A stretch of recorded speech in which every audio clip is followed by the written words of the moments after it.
My name is Robert Briggs and I'm director of Frank. And I'm Jessica Brooks and I'm the producer of Frank.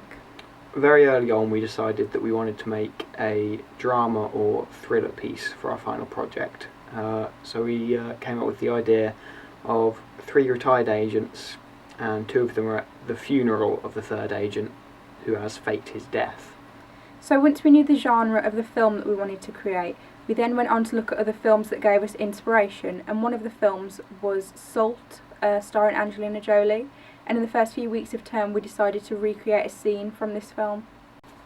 From our reproduction of the scene from Salt, we realised that turning up early to a set is vitally important, as it gives us a chance to set up all the equipment and walk through everything we need to do, so as soon as the actors turn up we can start filming and make sure everything runs as smoothly as possible. So some of the feedback that we got from this film that we made was that our actors really weren't that believable, so that we knew in our final film that we wanted more mature, experienced actors to play the roles of Charlie and David. In terms of costume, we took inspiration from the film The Maltese Falcon. It's from the 1940s and it's very film noir, where Humphrey Bogart is an agent and he's dressed in a suit, hat, gloves, and this is really what we was going for in our film.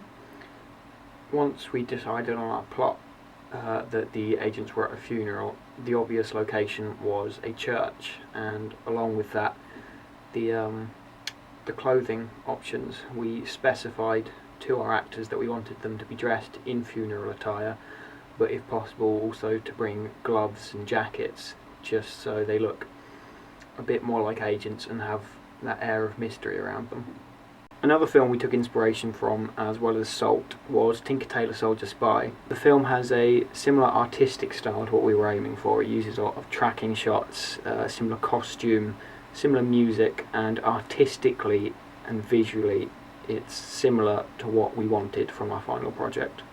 So on the day of filming, we turned up around an hour early at the church so that we could get everything set up, so that when our actors arrived we could just start shooting straight away. And once we did actually get into the church and start filming, everything went fairly smoothly. We had some issues to start with one of our actors. Robert was quite nervous, and for the first few takes we did, he got a couple of lines wrong, so we decided to stop recording, give them a chance to run through the script together with the scripts in front of them, just to try and make them a little bit more comfortable and assured with what they were doing before we started the cameras again. We also then moved the camera after these few shots to a side profile shot so that it wasn't as intimidating as having the camera right in front of his face. Going into our next 10-minute film, I think the next step for us is to get the full script going. In terms of style and setup for what we did on the day and excellent producing, I'm happy with what we produced. Thank you, and we hope you enjoyed Frank.